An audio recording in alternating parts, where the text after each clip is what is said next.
ખેડૂત ભાઈઓ, આજે શુક્રવાર 28 તારીખ બજારમાં એટલે કે માર્કેટિંગ યાર્ડોમાં અઠવાડિયું પૂરું થશે આવતીકાલે. આજે 5મા દિવસના કામકાજો શરૂ થઈ ગયા છે. સોમવારથી કપાસના બજારમાં ઉછાળાની શરૂઆત જોવા મળી આપણને.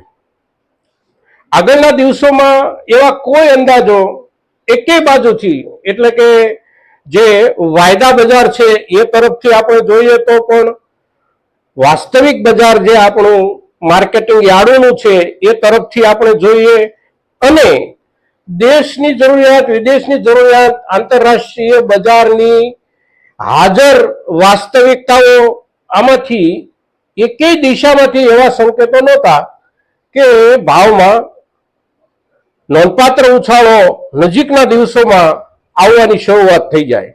પણ ઉછાળો આવ્યો છે ભાવમાં.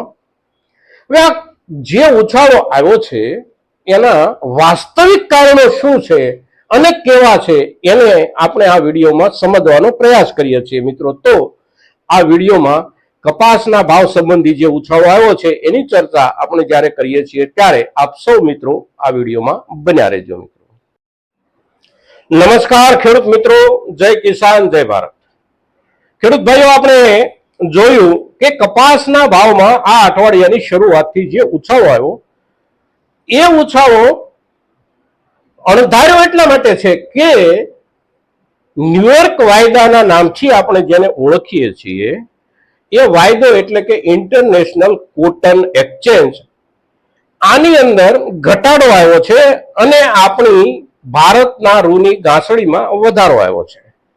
હવે આ આશ્ચર્યજનક જે સમાચાર આપણને લાગે છે અને બજાર પણ એની જે આ રૂપમાં ચર્ચા કરે છે એ હકીકતમાં આવા જ પ્રકારના આશ્ચર્યજનક સમાચારો બજારમાં કાયમ માટે આવતા રહેતા હોય છે, દરેક પાકમાં આવતા રહેતા હોય છે. અને એના જે કારણો છે એ કારણો આપણે આ કપાસના અત્યારના ઉછાળાના ધોરણે સમજવાનો પ્રયાસ કરવો છે મિત્રો.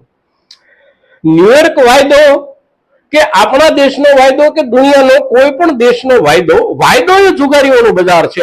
આટલું આપણે સ્પષ્ટ રીતે ખેડૂતોએ સમજી લેવાનું છે કે વાયદા પાસે કોઈ રિયલ મટીરિયલ હોતું નથી. રિયલ મટીરિયલ માત્ર ને માત્ર કિસાન પાસે હોય છે, ખેડૂત પાસે હોય છે અને બજાર પાસે હોય છે.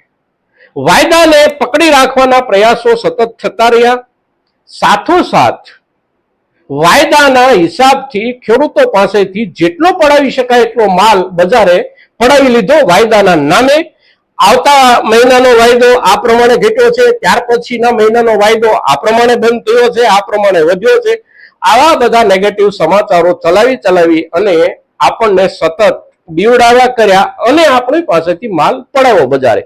પણ ખેડૂતોનો એક મોટો વર્ગ એવો પણ છે, આપણે ત્યાં છેલ્લા 10, 20, 25 વર્ષથી એવો વર્ગ આપણી પાસે તૈયાર થયો છે ખેડૂતોનો કે એ પરિસ્થિતિને સમજે છે અને પરિસ્થિતિને સમજી અને બજાર સાથે કામ કરે છે. જેવું જીરાના બજારમાં થયું એવું જ કપાસના બજારમાં છે મિત્રો. આંતરરાષ્ટ્રીય વાયદો ગમે ત્યાં જાય, આંતરરાષ્ટ્રીય કપાસનું બજાર ઊંચું જાય કે નીચું જાય, ભારતની પોતાની જે કપાસની જરૂરિયાત છે એ ક્યાંયથી પૂરી થઈ શકે તેમ નથી. ભારતના માલથી જ એને પૂરી કરવી પડે. 3.25 કરોડથી 3.5 કરોડ ઘાસડી રૂનું ઉત્પાદન આપણા દેશમાં છેલ્લા 5 વર્ષથી થતું આવે છે અને એમાંથી 90% જેટલો પાક મોટા ભાગે આપણે ત્યાં વપરાઈ જાય છે. 10%, 15%, અગર તો કોઈ વર્ષે વધારે ઉત્પાદન આવ્યું, જેમ કે 3 વર્ષ પહેલાના એક સમયનો આંકડો આપણી પાસે 3 કરોડ ને 80 લાખ ઘાસડીનો હતો, તો એવા સમયે આપણે ત્યાંથી નિકાસ વધતી હોય છે. પણ આપણી જે નિકાસ હોય છે એ 3 કરોડ ઉપર ઘાસડી જેની બાંધી શકાય એટલો માલ ઉત્પન્ન થવા છતાં પણ 15 થી 30 લાખ ઘાસડીની વચ્ચે જ આપણી નિકાસ છેલ્લા 3 વર્ષ દરમિયાન રહી છે અને એટલી જ નિકાસ આપણે કરવી પડે છે. બાકીનો તમામ માલ આપણે ત્યાં ભારતમાં વપરાઈ જાય છે. આખી દુનિયામાં કપાસ એટલે કે જે કુદરતી રેસામાં સૌથી સારા રેસા જેને ગણવામાં આવે છે એ આપણો કપાસનો જે તાર છે એમાંથી જે કઈ કાપડ કપડું બને છે એનો માથાદીઠ વપરાશ આખી દુનિયામાં સૌથી વધારે ભારતમાં છે. કારણ કે આપણી પરંપરા સુતરાઉ કાપડ સાથે જોડાયેલી છે. જેવી રીતે સૌથી વધારે માથાદીઠ વપરાશ આપણે ત્યાં છે એ જ રીતે આપણે સૌ જાણીએ છીએ કે દુનિયામાં બીજા ક્રમનો વસ્તીનો આંકડો પણ આપણો ભારત દેશનો છે. એટલે આપણી સ્થાનિક જરૂરિયાત જ એટલી બધી છે કે આ દરેક પાકોના ભાવ બજારે આપણને આપવા પડે છે. પણ પ્રશ્ન ત્યારે ઉપસ્થિત થાય છે કે જ્યારે ઉત્પાદન આપણા સુધી ખેડૂતના ખેતરથી આપણા ઘર સુધી આવે છે ત્યારે મોટા ભાગે આપણે એકી સાથે બજાર તરફ દોડીએ છીએ અને એનો લાભ બજાર આપણી પાસેથી લઈ લે છે. જીરામાં આ વર્ષે આપણે શરૂઆતમાં બજાર તરફ દોડ્યા પણ ધીમે ધીમે આપણે નિયંત્રણ કર્યું અને બજારને આગળ વધવાની ફરજ પડી. 4200-4300 સુધી સારા માલ વેચ્યા બાદ 6000 સુધી સારા માલમાં બજારને જવું પડ્યું છે. અને કપાસમાં જે ભાવ વધારો આવ્યો છે એના સીધા સંબંધો બજારમાં જે આવક ઘટી ગઈ છે એની સાથે જોડાયેલા છે.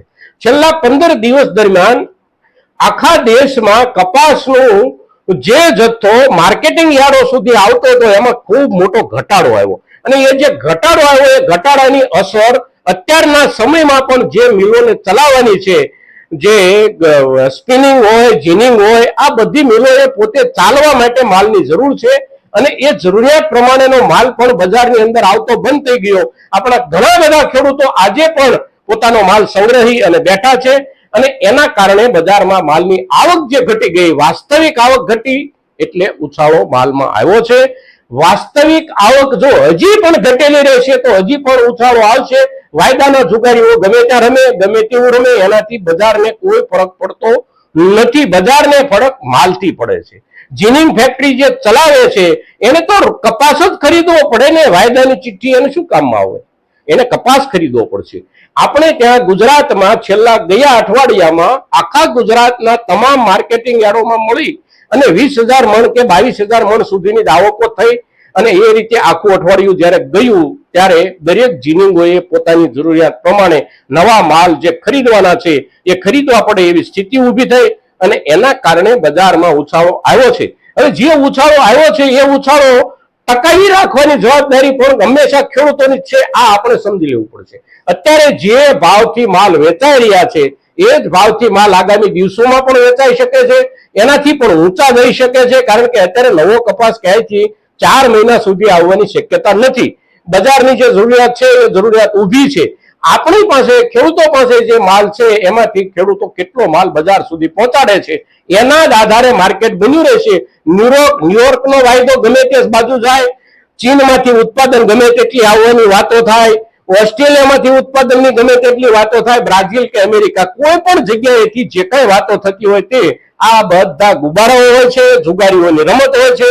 વાસ્તવિકતા એ વાસ્તવિકતા હોય છે અને કપાસના બજારમાં આપણા દેશના ખેડૂતે પોતાની જરૂરિયાતની વાસ્તવિકતા સિદ્ધ કરી દીધી છે કે અમે માલ બજારમાં નહીં લાવીએ એટલે તમારે ભાવ વધારવો પડશે અને બજારે આપણને આ આંકડા સુધી ભાવને પહોંચાડવો પડ્યો છે. આ અઠવાડિયામાં 100 રૂપિયા જેટલો એક મણમાં વધારો આપણને જોવા મળ્યો છે. હવે એ વધારો સ્થિર રાખવો હોય તો આપણે આવકોને સ્થિર કરવી પડશે અને વધારો જો આપણે હજી પણ વધારો હોય તો આવકોને હજી પણ આપણે ઘટાડવી પડશે. મિત્રો, તો બજાર કપાસનું વાયદો, રૂની સ્થિતિ, નિકાસ, આંતરરાષ્ટ્રીય બજાર, સરકારે જાહેર કરેલી એમએસપી, આ બધા મુદ્દાઓમાંથી તરી આવતો મુદ્દો એકમાત્ર છે ખેડૂતનો પોતાનો માલ અને એની માલિકી હંમેશા આપણી છે અને આપણે એની માલિકીને કેવી રીતે હેન્ડલ કરીએ છીએ એના આધારે આપણને બજાર મળતું રહે છે. મિત્રો, તો કપાસના ભાવમાં આવેલો વધારો, ટકી રહેવાની શક્યતાઓ અને નીચે જવાની પણ શક્યતાઓ કે ઉપર જવાની પણ શક્યતાઓ, આના વિશે જે કંઈ ચર્ચા આપણે આજના વિડીયોમાં કરીએ છીએ આ ચર્ચા આપણા મહત્તમ ખેડૂતો સુધી પહોંચે એવી આપ સૌની જવાબદારી આપ નિભાવશો એવી પ્રાર્થના સાથે જય કિસાન, જય ભારત.